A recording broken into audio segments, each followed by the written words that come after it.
na hindi nila matanggap-tanggap na ako po'y biglang pinalitan bilang chairman ng Blue Ribbon Committee.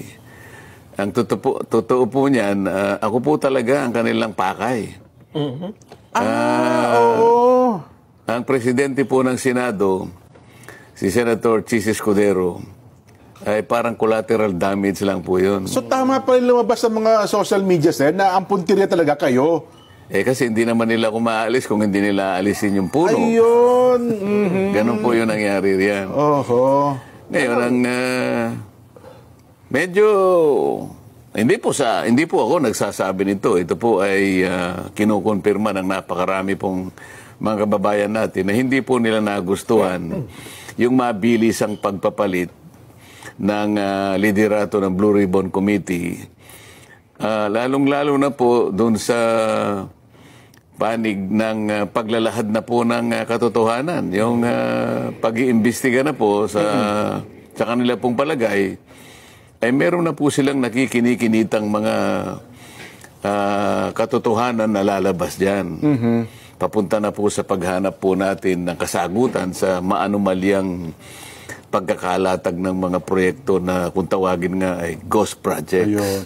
Ang balita kasi, may singit ko lang po, mukhang pinakiusapan ata si Senator Chis bilang presidente po ng Senado na kayo ay palitan sa pagiging chairman, pero parang nanindigan siya sa inyo.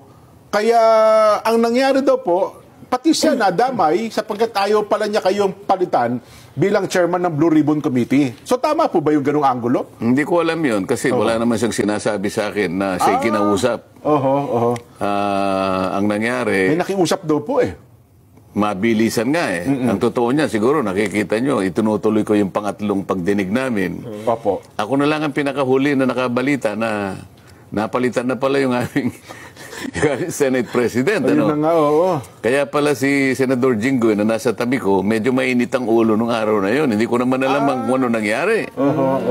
Kaya yung pong talagang purong-puro na biruan lang, iba po yung pagkakatanggap niya. No? Pero alam naman ninyo, talaga nagbibiruan lang kami. Totoo po.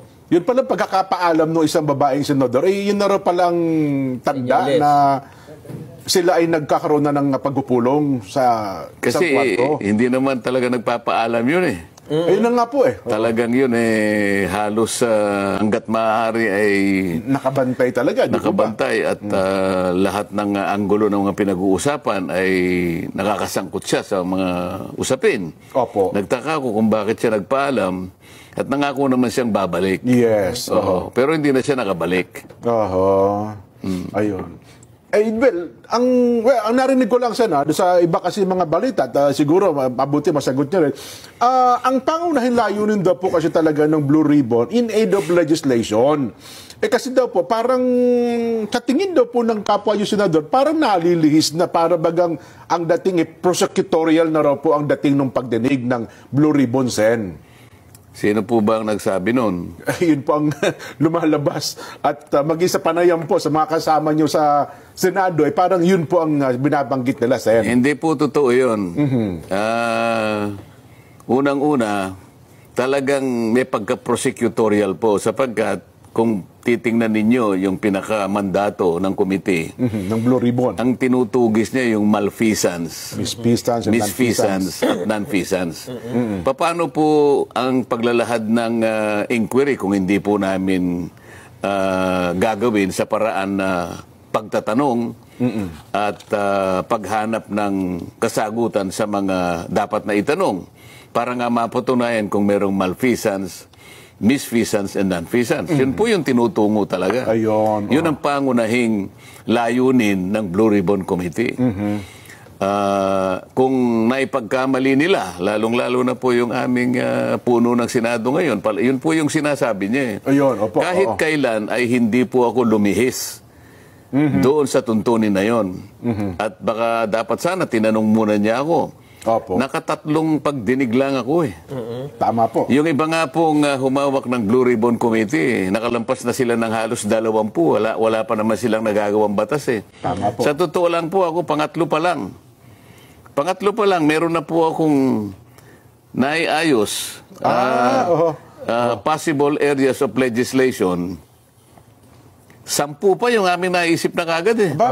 Sa tatlong pagdinig pa lang po, ha? Tatlong pagdinig pa lang para malaman ng nakikinig sa atin Opo. na tayo naman ay hindi nagbibiro sa mga sinasabi natin.